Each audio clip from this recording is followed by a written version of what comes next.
for joining us today. We're excited to have Rob back with us. Just a few housekeeping tips. Please make sure that you are on mute throughout the entirety of the presentation. My colleagues are going to actually go through and check and see if you're not on mute, they're going to put you on mute. So thank you for that. Please remember that all the questions we'll get to at the end. If time permits, you can type them into the chat box. I think I forgot to introduce myself. I'm Hillary Wank. I'm program coordinator for JCC Chicago. I'm here with my colleagues, Devorah Horowitz and Eileen Ullman. They're helping me today. We have a lot of people on this call. So again, please make sure that you remain on mute. And it is my pleasure, as always, to introduce Rob Packer. I'm going to share my screen.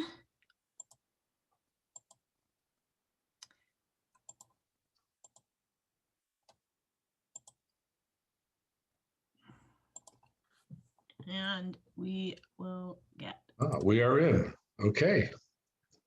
Well, good morning, everyone. I am Rob Packer. I'm the author of the forthcoming book, Synagogues of Chicago, Faith, Form, and Function.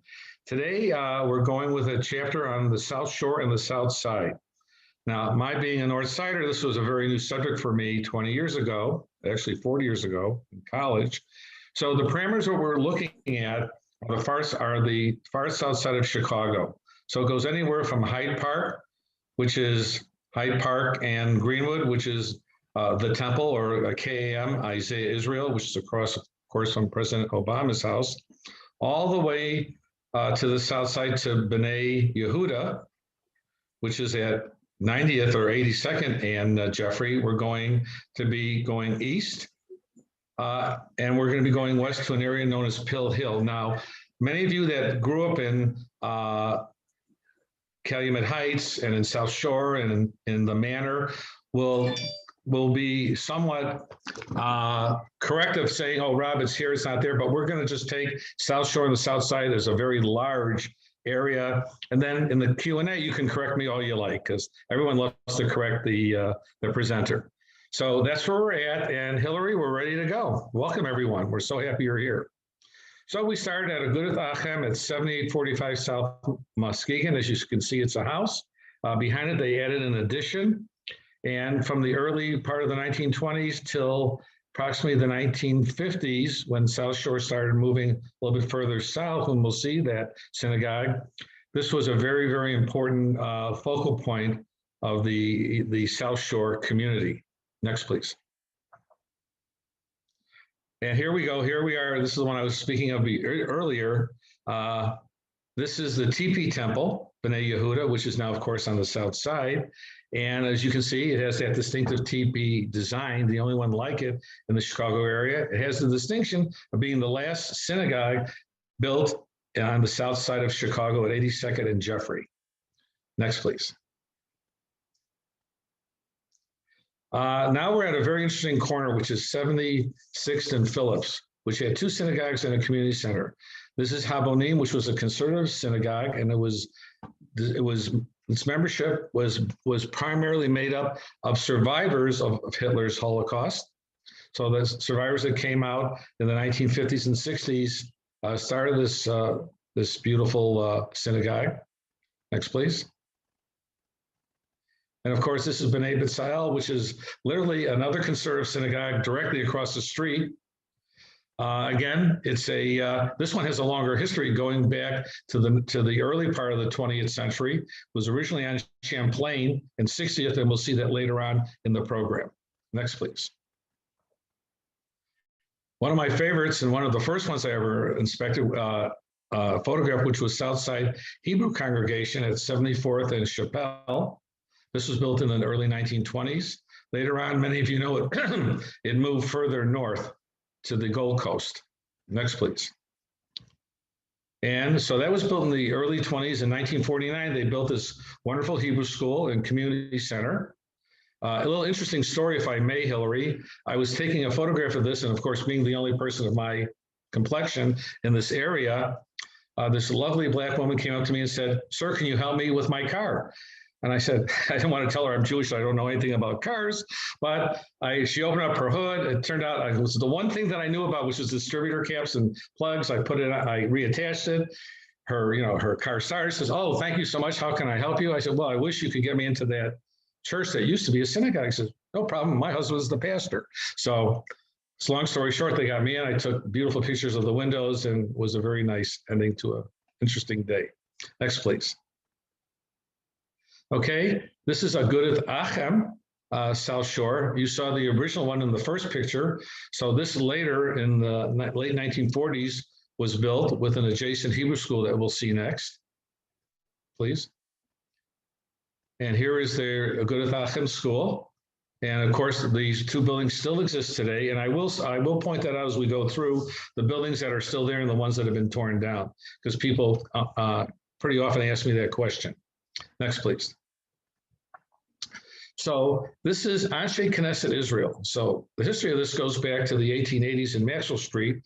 The largest synagogue on the west side, of course, on Douglas Boulevard, was Ymjc Knesset, Israel.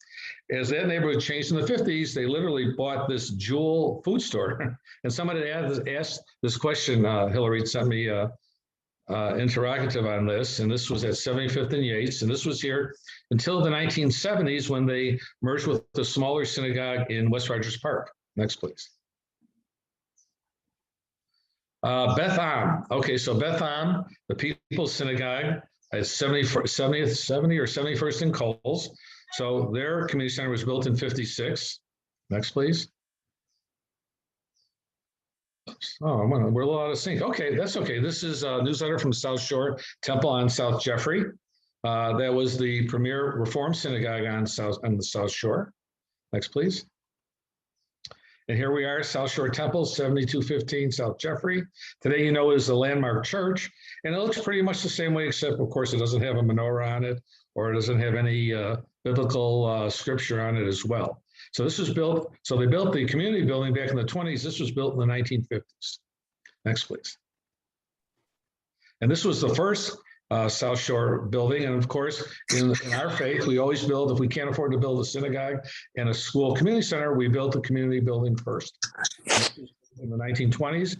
And if you go by it today, if you look right in the left-hand corner, you can actually still, the cornerstone is still there. Next. Excuse me, Rob. If everyone can please make sure that they're on mute, the only person we should actually be hearing is Rob. Thank you so much for double checking. Okay, next, please. Okay, this is Beth Joseph on East 70th Street. This was a synagogue that was there for about 20, 30 years, and they later moved on as the community started to change. Next, please. This is where Beth Joseph went at 71st and Oglesby. So after 20, 30 years of being on East 70th Street, the community started changing, their membership changed, and they purchased this lovely two-flat, which became a synagogue for about 10 years, and later it became a church, a Pentecostal church. As you'll see throughout the program, everything that isn't a synagogue is a church today. Yes, go ahead. Next, please. And the last community building built on South Shore on the south side, of course, was the Henry Hart JCC in 91st and Jeffrey, or I think it's 90, it's probably off by a street. Today, it's a community center in the South Shore community. Next, please. Okay, at 76 and Phillips, you saw the earlier synagogues, and across from those two synagogues was Young Men's Jewish Council. Building is still there today. It's just a community center for the people that are there today in the Brownsville community. Next, please. One of my favorites, of course, is Rofei Tzedek. We'll have lots of Rofei Tzedek photos. This is the one from the 1950s. Rofei Tzedek goes back to before the turn of the last century, and it's been the premier conservative synagogue in the Hyde Park community. Next, please. This is where they started in the Hyde Park area. This was the Hoffman House, which was an old, beautiful mansion that was there for a number of years. Of course, if you go there today, you'll see the new hybrid building. Next, please. This is in the early 1920s when they were moving from the far south side on South Michigan Avenue. They decided to build their synagogue in Hyde Park. And this was an early drawing by the architectural firm of A. Epstein and Sons. Next, please. And this is how we ended up today. This was a beautiful Greek revival building. And of course, when they were planning on moving to Hyde Park Boulevard, University of Chicago bought their building and said, we would never tear this down. This is of great historical significance. And as soon as they signed the papers, they tore it down. So this doesn't exist today. Next, please. This is a very rare photo. So this is Beth Hamadresh Hagadol, Rabbi Eliezer Mushkinshul, literally, a stone's throw from Rofei Tzedek, who was the premier Orthodox synagogue in the area at the time. Now, the synagogue on the right no longer exists, but the community center still exists today. So if you go down there at 5335 South Greenwood, give or take a number or two, you'll see the community building. It was called the Nelson Center. Hey, Steve Andes. We're getting a little feedback. Next, please. Okay, so if you go to what's now Martin Luther King Boulevard, this is originally Grand Boulevard. And this is in the Grand Boulevard. This is area. It was later called South Parkway, and today, of course, it's called Martin Luther King Boulevard. But in the day in 1911, when it was Grand Boulevard, this was Sinai Congregation with their community building. And it was the first community building that had a swimming pool, so it was known as the shul with the pool. And today it's Mount Pisgah Baptist Church, still exists today. And on any given Sunday, you can go inside politely and respectfully and see what was an amazing, amazing structure. Next, please. Later, in the late 40s, early 50s, the Sinai congregation decided to move further east to Hyde Park Boulevard.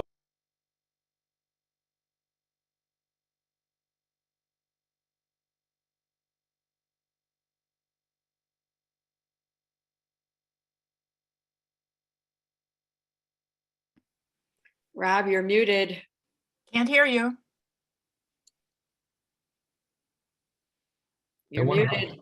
Okay, how am I now? Okay? Yes, fine. Good. Okay, sorry about that. Okay, I'm just going to ask one more time. I really need everyone to remain on mute. It's becoming a little bit difficult for us to follow Rob. So questions, just type them in the chat box and we will get to them at the end of the program, but please remain on mute. There are a lot of people on the program. We appreciate you being with us today. Thank you. Okay, so this is the last Southside location after 100 years on the South Side for Chicago Sinai. This was designed by Rabbi Mann. He wanted a synagogue that looked like a movie theater. And from approximately 1952 till the 90s, it was there today. I think there are townhouses in this location today. So this was later torn down. Next, please. In the same community as the Martin Luther King Sinai was Isaiah Temple at 46 of Vincennes. This has, and it's still there today, this has the distinction of being Dankmar Adler's last architectural or synagogue designed before passing away. So this was, well, the cornerstone was set in 1898 and the building was dedicated in 1899.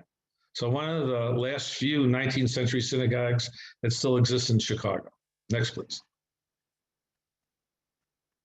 And there's the cornerstone, 5659, which is 1898. Next, please. This was their community building. All these really, really nice synagogues, especially a lot of the Reform ones, had beautiful community buildings for the neighborhood to neighborhood youth to enjoy and to keep them off the streets. Again, all these buildings still exist today. Next, please. Okay, I apologize for this picture, but one of our great members of my Facebook group, Synagogues of Chicago, this now, of course, is an empty lot, but this was Hyde Park Center. And so right in the middle of Hyde Park, they had this great cultural center, synagogue, cultural center, et cetera, in this old house. And it was there for a number of years. And, excuse me, today it's just an empty lot next to a church. Next, please. Now, still in existence today is Bane B'Tsalel. We saw the 1950s version on 76th and Phillips. This is where they built their first major synagogue in 1923. And again, this building still, I believe this building still exists today. I was actually able to go into it in 2012 or 2013 to photograph their beautiful stained glass windows. That could be another program someday. Next, please. And here's the cornerstone, 5623, which is 1923. And after looking at this building a number of times, I was able to locate all these names of the original founding members. And I took my water bottle and I highlighted it, and I was able to get a really good picture of Ed, Joseph, Mordechai, and Jacob. Next, please. Oh, we do have a window. So this was taken in B'nai B'Tzahel by me. They gave me permission. And you can see how beautiful and intricate these windows were in all these late 19th, early 20th century synagogues. Next, please.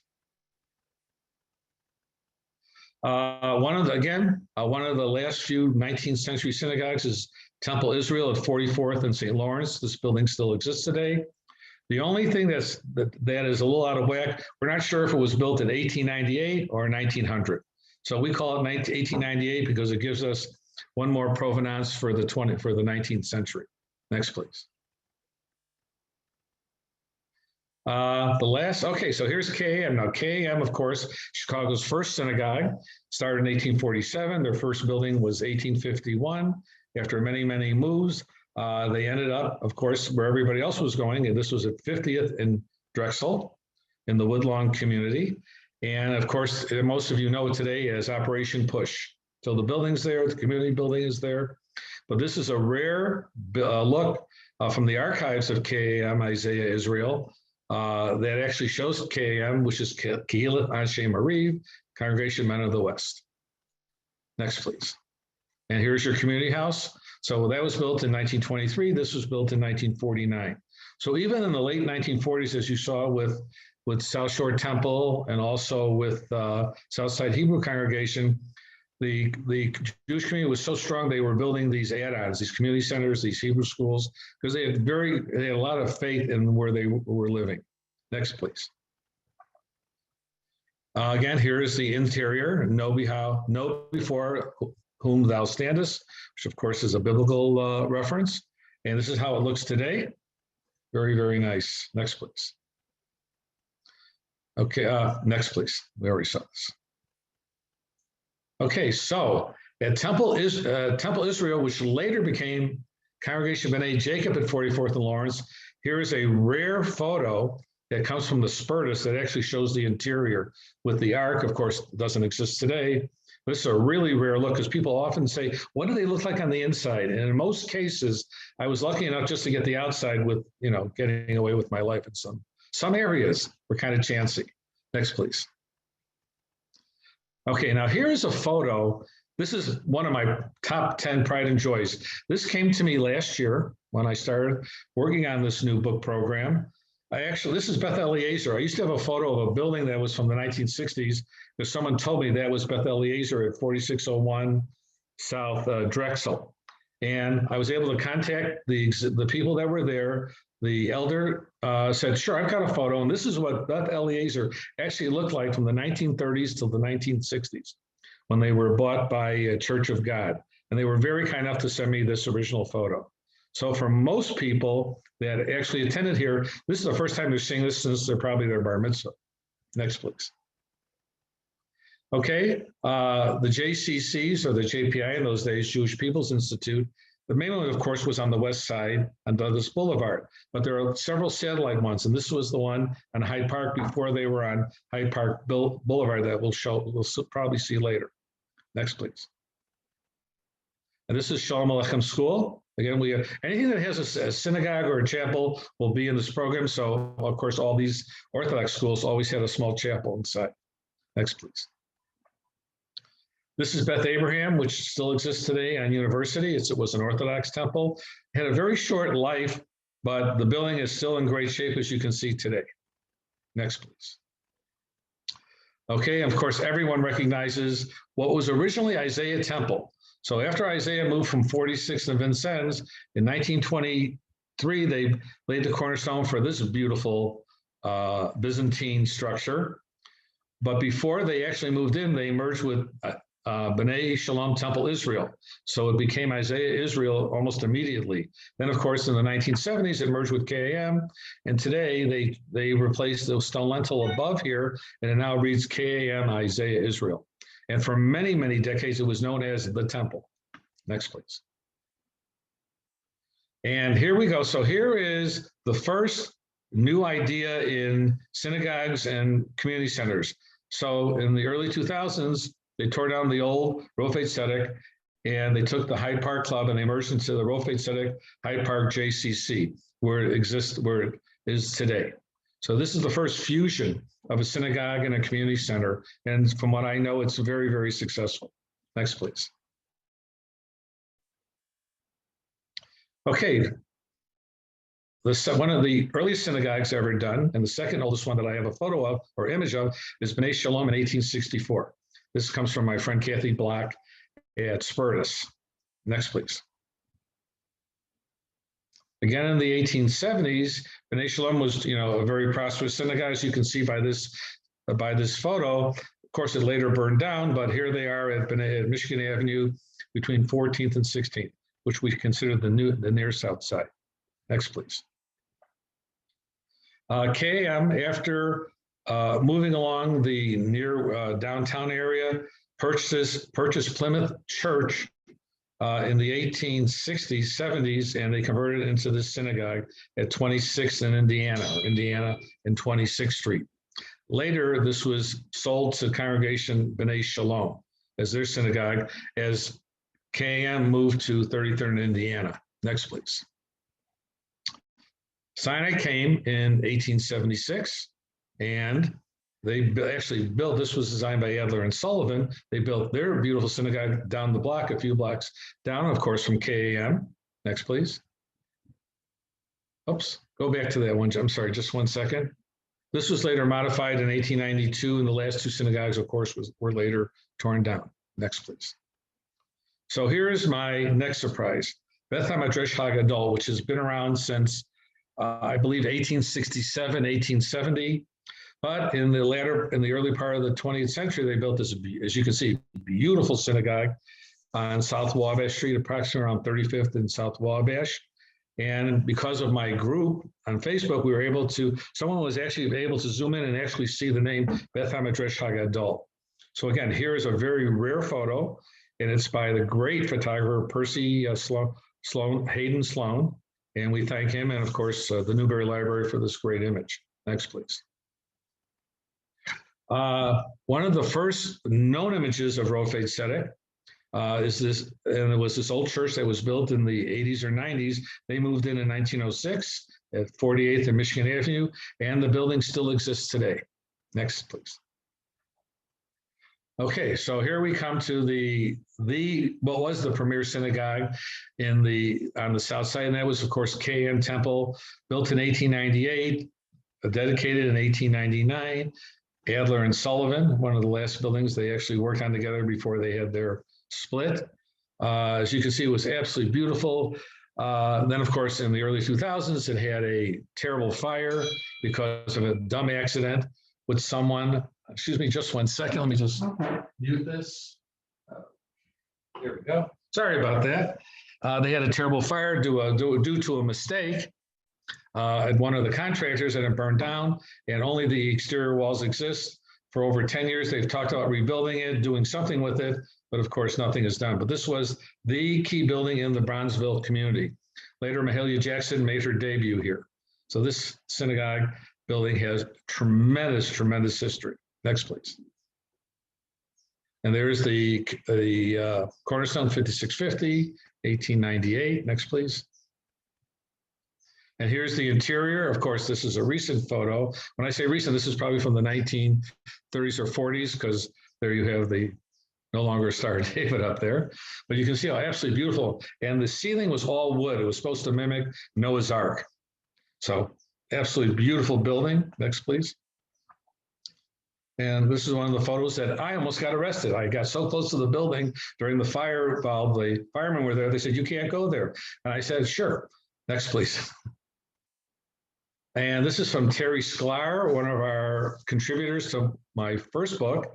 And this is a rare photo that probably no one's seen in a million years of the beautiful stained glass windows of KAM.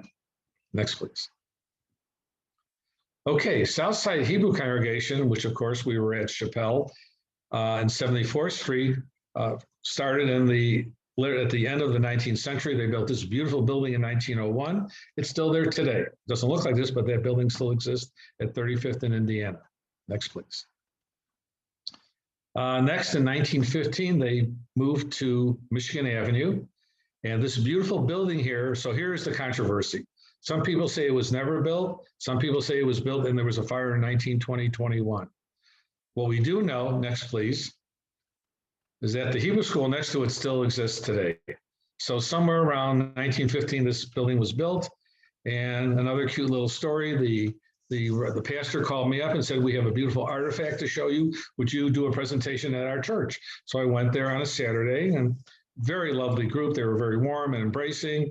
And they said, it's time to look at the artifact. And we marched into a bathroom and we looked at the urinal, which drain was in the shape of a Star of David, they were very proud of that. So that's a cute little story. Next, please.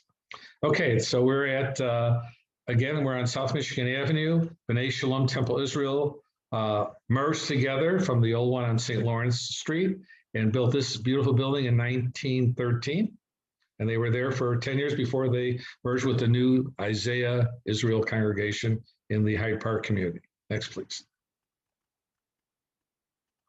This is how it looks today. Next, please.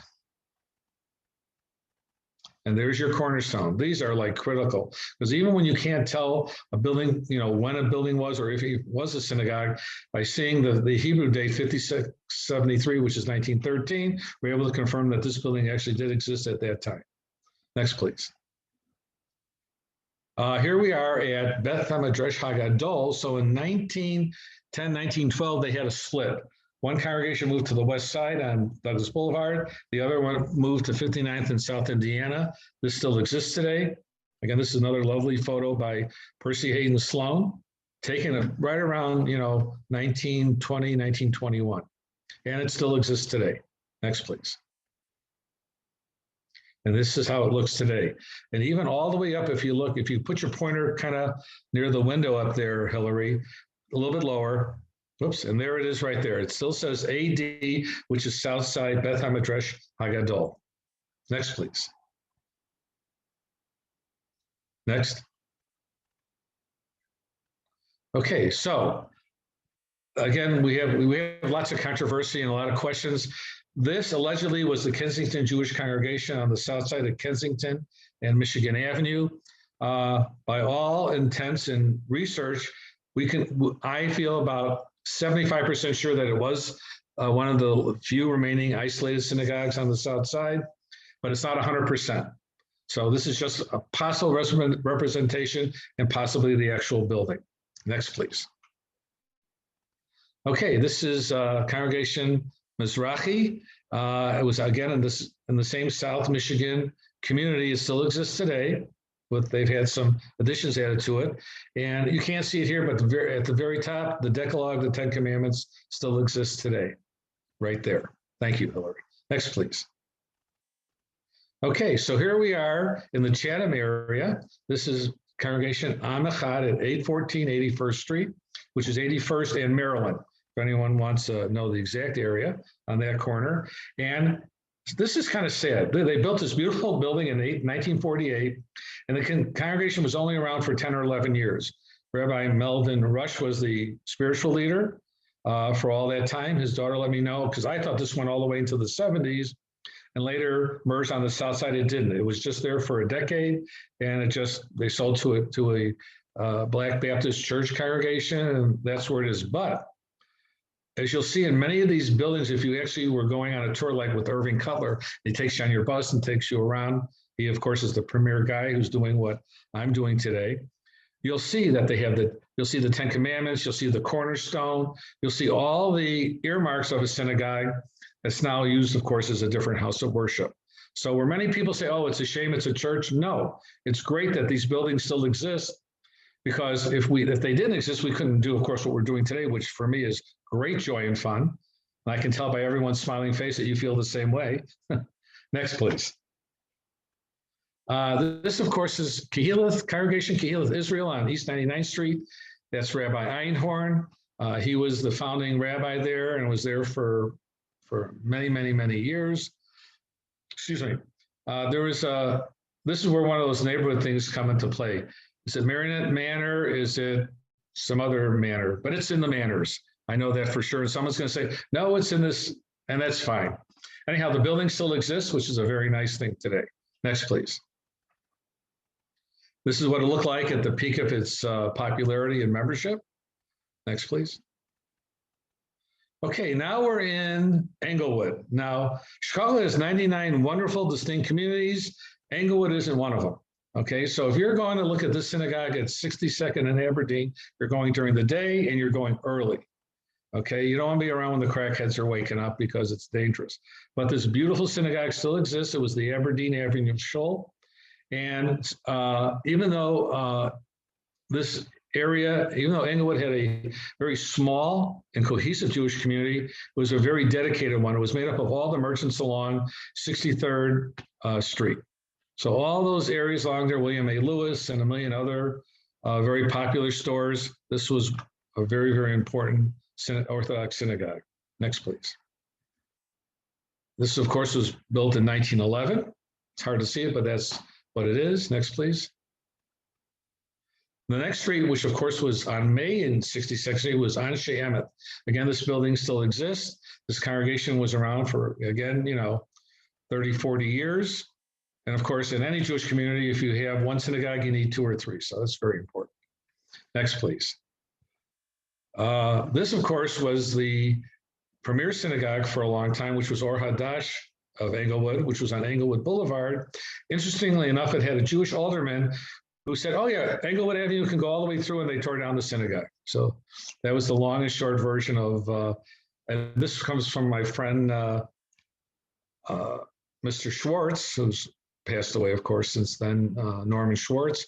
And this is the only known photograph, even though it's a newspaper clipping, the only known image of Or Hadash. So let me just say this at this point. If anyone has a better photo or a better story than I'm telling you today, let Hillary know, and we'll put you in our book and we'll make you famous. Next, please. Okay, one of the first Ethiopian, African-American Hebrew congregations was at 67th and Aberdeen in this small house here. So even though there is one today at 66th and Kedzie, and originally was on South Houston Street in 89th, this was the first Black Hebrew Ethiopian congregation. Next, please. So now we're in Lawn Manor. So talking about isolated Jewish communities, Lawn Manor was on Troy, later moving, of course, a block away to Kedzie Avenue. This was here since the 1920s. In the 1930s or 40s, Rabbi Mordechai Schultz took over the leadership of the congregation, and it flourished. Next, please. And this is what they built in the 1950s. So what happened was, from the 1950s through the 70s or 80s, this was like the outpost of the Jewish community in the Lawn Manor area of Chicago on the southwest side. By the 90s, it was dwindling to almost nothing, and they had plans to sell this to the Board of Education. They didn't, and in the early 2000s, I believe 2002, 3, or 4, they merged with the B'nai Zakin, which was the Black Hebrew congregation. Rabbi Funes Capers is the senior rabbi there, and that's where they exist today. So it is a synagogue building. It's still a synagogue building since, 1952, just a different kind of Jewish synagogue building. Next, please. Okay, here's the interior, and you can see, the new congregants that are worshiping there. It's still a beautiful congregation, building. Next, please. Okay, if anyone is familiar with Scottsdale, which was on the far southwest side, 4343 West 83rd Street, this was Beth Jacob. And in the early 70s, they merged with Lawn Manor. So this building doesn't exist anymore, but the congregation did, for a number of years, worship in the same area as Lawn Manor Hebrew congregation. Next, please. So now we're going to the Beverly neighborhood, which is which is basically 93rd and Vanderpool Street or 93rd Street, and just a little bit in from that area. This was a very isolated Jewish community. They were there for about 20 years or so. And today all there is are footings. Next, please. This is what it looked like. So here's the building you were just looking at. Here's the synagogue. And of course, there's the railroad tracks. So a very odd kind of location for a Jewish congregation. I suspect the land was very inexpensive, which is why they moved there. Next, please. Southtown Hebrew congregation was 77th and Racine. Again, kind of a small Jewish congregation, was there for a number of years. It was known as the Coalmen's Synagogue because many were in the coal trade in those days. I have reached out to them because there's a new building there to see if they actually have a picture of the original building before it became the Southside Tabernacle Church, and we're still hoping that it will. Later, they merged with Anshe Emet, not the Anshe Emet on the north side, but the Anshe Emet on the south side. Next, please. So here's Bekur Holam. Now, of course, a good Achim Bekur Holam. So somewhere again between 1898 and 1902, this South Chicago synagogue, also known as the Steelman's synagogue, because so many were in the steel industry in this area, built this absolutely beautiful. And the synagogue pretty much looks the way it does today, just doesn't have all the beautiful Stars of David, but they have all the copper onion domes that you see on top there. This building looks pretty much, except of course it has a fence in front of it, but everything pretty much is there. And before Bnei Zakim moved to 66th and Kedzie, they shared this space with the original congregation of Bekur Holam. So this is where they come full circle. Next, please. And here's a very rare shot of the interior. As you can see, the Aron Kodesh, the synagogue, the ark was on the side wall versus in the back wall or the corner. So this was a rare location of where it was. And it's not like that today, but it still looks like this inside today as a church. Next, please. Okay, so this is Garfield Ridge Hebrew Congregation. There used to be, of course, it wasn't a currency exchange. So they had these big, heavy drapes. And it was a very, again, one of those obscure Jewish congregations in a very odd area. But because most of the businessmen in that area were Jews in a Lithuanian neighborhood, this is where they chose to worship. And they did for, again, for a fairly short period of time compared to other synagogues. And if anyone has a picture of it, what it looked like as a synagogue, send it along. Next, please. Okay, again, one of my favorites. This is as far south you can go in Chicago. This is Shomer Hadass, 14th and Forest Avenue. Again, the building is still there. You can see it says Paradise Temple, and it is just a beautiful building. It has beautiful stained glass windows that come to us from Norman Schwartz, and someday we will show those again. Next, please. Here's again, it says Shomer Hadath. Of course, in Yiddish, it's Hadass. And 5689, which was 1928, this building was built. So even into the first half of the 20th century, the Southside congregations had very active Jewish congregations and membership. Of course, that all changed in the 1970s, and we can get into that at some point. Next, please. Is that it? Oh, we did it. Okay. Well, this has been unbelievable. I'd be happy to take any questions. If you want to, are we muted? Am I muted? You are not muted, and we have questions. Okay. Let's see who this is from. Davida would like to know if the Southside Hebrew building is still standing. Okay, which one are we talking about? Southside Hebrew congregation? Yes, it is.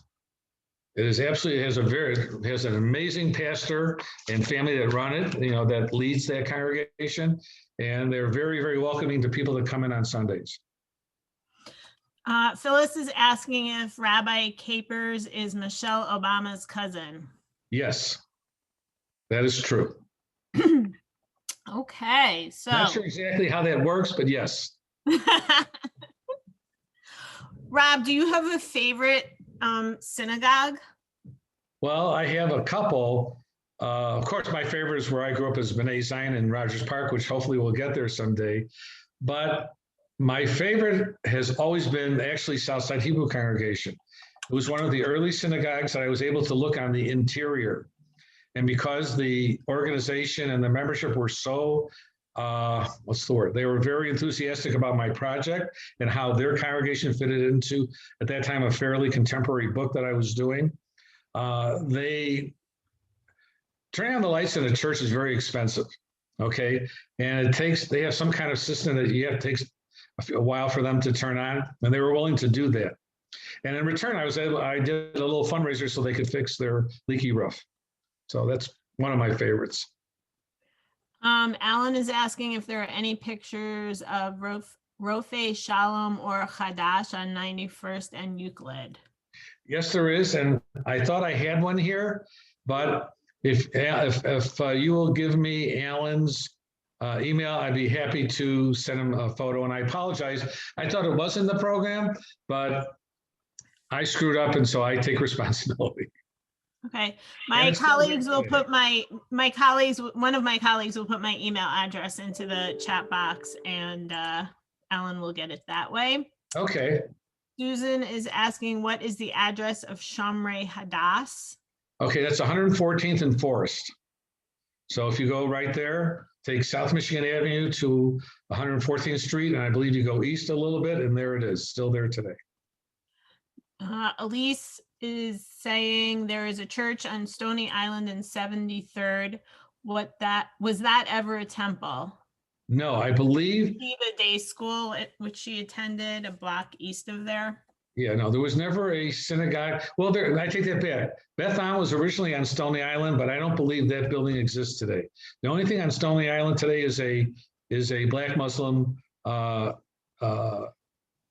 mosque that used to be a Greek church. Lynn is asking, what was the peak time period for when the most synagogues were in operation, and how many members did they have? Okay, so South Shore came into its own in right after World War II. So by the late 40s, early 50s, they had everything that you're looking at today that said South Shore all existed at that time. Earlier than that, of course, was Hyde Park. So Hyde Park came into existence in the early part of the 20th century. So by the 1920s, Hyde Park was well established by the more upper middle class German Jews and the wealthier Ashkenazi Jews that wanted to be associated with the University of Chicago at that time. Phyllis and Hal are asking if Julius Rosenwald underwrote any synagogues in Chicago. Well, okay, so here's how Julius Rosenwald comes down. He was a philanthropist, extraordinaire. There's no one who donated as much of his wealth as he did, but he was not into religiosity, so to speak. He donated to, orphan homes and community centers and relief projects, but he was a member of Sinai. So, whatever he did in respect to that particular congregation, I've never heard of a story where he said, oh, I gave $1 million or $100,000 to build this building. But he was very responsible for supporting all the major Jewish organizations at that time until his passing in 1932, I believe. Let's see where we are. They're coming in fast and furious. Is the building of CKI on 99th Street still in existence? That came from Sarah. Sarah, yes. The building and the community center or Hebrew school are both there. You can drive by there on most mornings again because of the area, and it still exists today. It doesn't look the same. It's been boarded up. It's been stuck over. I think it's called Mount Olive today. But you can still see the outlines of the Star of David's on the front of the building on the 99th Street side. Interestingly enough, CKI means Congregation Israel. So I thought that was interesting. Maybe not. We have a question. What happened to the mikvah at the synagogue on 75th and Yates, the former Jewel? Okay, so the former Jewel, which is now another type of retail outlet, as far as I know, was just abandoned. So what it became exactly, I can't tell you because I've never been able to get inside. But interesting, yeah, it was the only synagogue, it was the only mikvah in that area, period. So. What became of the Ymjc? Sorry. Whoops. Oh, on 76 name of and the- Phillips, right? 76 and Phillips, yes. Yes, yeah, the building is there. It's just a community center for the Black community. So it's still there. So the two synagogues and community center are still doing what it's doing. They're both all religious organizations, and one is, of course, is a community organization. Is there any synagogue that, you know, you're still trying to find pictures of? I know we talk about this all the time, but are there like 2 or 3 specific ones that maybe we can reach out to our people who have joined us today to see if perhaps they have one? Well, the one I've been chasing for the last 19 years has been Moyer Chaim, which was on Rockwell and Augusta Boulevard. So on Rockwell, just south, and it was Rabbi Sackheim, and then later Rabbi Blumhoff's synagogue. And all there is today, of course, is an empty lot. So as far, and I've spoken to 3 generations of Blumhoff rabbis, and for some reason, there's absolutely no illustration, no picture. There's no. I talked to his granddaughter, his great-granddaughter. I said, could you sketch it from memory? And no, they couldn't. So I would say if there's one synagogue I would love to get a picture of, realistically, I mean, there's some from, you know, the late 1800s, which I don't expect at all from the Maxwell Street area. But as far as one synagogue, that would be the synagogue I would love to have a picture of. Charlotte says she lived at 80th and Yates and attended Agudath Achim of South Shore, 79th and Yates. Right. Most of our block also attended, was there during the fire. My dad carried prayer books and Torahs outside of the building. We had some of our Torahs in our house. What can you tell me about the building today? Okay, well, the building, of course, is there today. The cornerstone is still there from 1948, but the beautiful 10 Commandments that were at the very top of the building have been chiseled out, and the really nice windows that were there are now glass block with crucifixes. So the building still exists. The Hebrew school building still exists, but of course it's a church today. But if you go by wonderfully, surprisingly, almost all of with the exception of Hyde Park Center, I believe all the buildings that people remember from South Shore and the South Side, except for the few that I highlighted that no longer exist, are still there. So if you feel like, and I know that there are programs, well, not now, after COVID's over, there'll be programs where people can go on tours for that. Betty says there was a religious youth group that met in a storefront on Southside 79th between Phillips and Yates in the late 50s, early 60s. On South Phillips. If she has a specific address, I can look it up. I'm not familiar with that. Okay. Well, I have to say that was the last question. Okay. Hard to believe. So Rob, thank you again, as always, for joining us. We'll have to, wait. We got questions. Betty says the Metis House, MEITUS House, was a school across from Cultural Center. Okay, again, let her give you some more information. You can send it to me and I'll look it up. Yeah. I'll chase it down. Betty can email me. My email is in the chat. Oh, Midas family. Midas family. Okay, well, I have the 2 major books on the Midas family, and when you send it to me, I'll look it up. Okay. All right. Well, Rob, thank you. We'll talk and see where we're going to visit next. As always, okay, great. Appreciate you joining us. Please visit jccchicago.org. For more information on what we have coming up. The recording of this program will be on our YouTube page in the coming weeks. You'll just have to check on our YouTube page. It's the JCC Chicago YouTube page. And again, Rob, thank you so much. I so enjoy working with you on these. Rob sends me the pictures and I put them into the PowerPoint presentation, but all the facts, it just come out of that brain, and it's amazing. It's just absolutely amazing. So everyone, Hillary, Yes. I want to thank you and all your viewers. Thank you so much for being here. For me, it's a labor of love. And Hillary's downplaying. If it wasn't for Hillary, this would not exist today because I can't put two fingers in front of me. I can talk, I can explain, I have information. But if Hillary didn't do all the tech, putting this together, which for her, it seems flawless. One day in my next life, I'm going to be able to come back as a techie and figure it out. Thank you so much. First of all, thanking you for giving me this opportunity and this venue. It's been wonderful.